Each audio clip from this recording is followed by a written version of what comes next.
एक महत्वाची बातमी, शरद पवार गटाचे प्रवक्ते आणि अधिकाऱ्यांमधील ऑडिओ क्लिप आता समोर आलेली आहे। जलजीवन मिशनच्या कामांचे पैसे आले नाहीत असा उल्लेख यामध्ये करण्यात आलाय।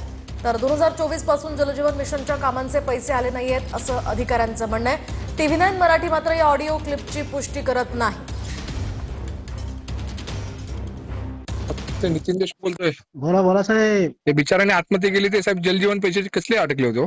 कुठं कुठं पण आता माझे पहिल्यांदाच ऐकतोय मी, म्हणून म्हटलं बघा जरा साहेब। आता मुळात कसं झालंय, हा. पैसेच नसल्यामुळे कोणच त्याच्यात काहीच करू शकत नाही अशी परिस्थिती झाली आहे। कधीपर्यंत येतील वजन अपेक्षा?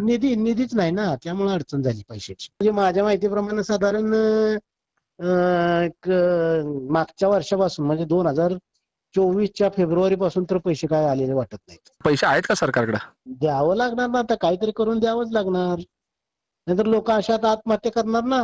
म्हणजे जयंत पाटील साहेब काही आणि तरी दिवसापूर्वी विधानसभेमध्ये बोलले पण होते। झाला होता की विषय। हा. आता तुमचे गुलाबराव पाटलांनी ह्याच्यात सांगितलं की विधानसभेत सांगितलं होता विषय काहीतरी, येतो पैसे म्हणा। उपलब्ध नाहीत। हा, पैसे उपलब्ध नाहीत, पैसे माझे एवढी थकबाकी आहे माझ्या डिपार्टमेंटची, लोकांना पैसे देणं, असं त्यांनी स्टेटमेंट दिलं की यात।